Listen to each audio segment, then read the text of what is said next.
Alors, dans cette quatrième vidéo sur l'utilisation du théorème de Pythagore, on va calculer l'un des petits côtés du triangle rectangle.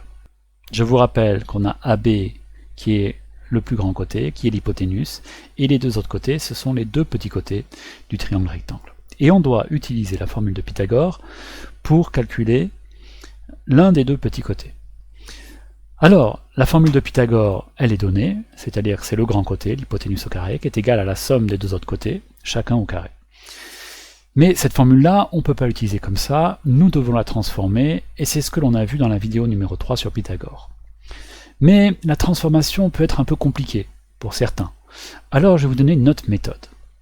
C'est que on peut écrire la formule d'une façon avec une autre méthode. C'est-à-dire que la formule de Pythagore, on peut se dire, cette fois-ci ce que je veux, c'est le petit côté. D'accord ? Donc je vais écrire ma formule de Pythagore comme ça, en commençant par AC au carré.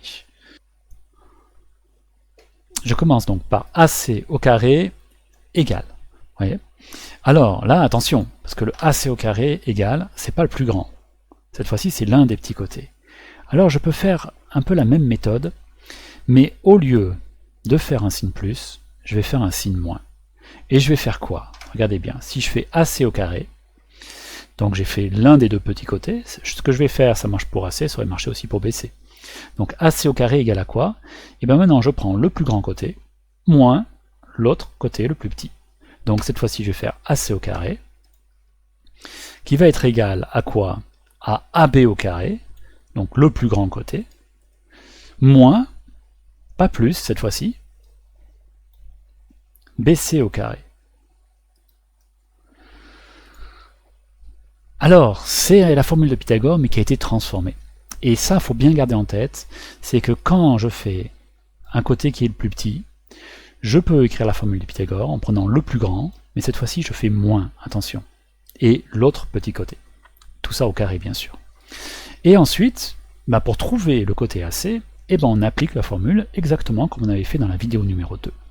C'est-à-dire que première étape, on remplace les valeurs que l'on connaît. Alors ici, on connaît AB.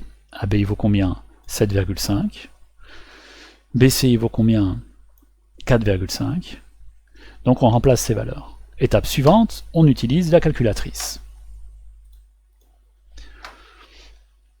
On tape ce 7,5 au carré, moins 4,5 au carré. On regarde le résultat que l'on trouve. Ah, 36 ici. Donc on écrit AC au carré égale 36. Attention, c'est pas le résultat final, parce que nous, le résultat final que l'on veut, c'est pas AC au carré, mais c'est AC, tout court. C'est-à-dire que le carré, on veut le faire disparaître. Comment on fait pour le faire disparaître? On avait vu qu'il y avait un outil à utiliser qui s'appelle la racine carrée. Et cet outil-là, la racine carrée, c'est la calculatrice qui peut nous le donner.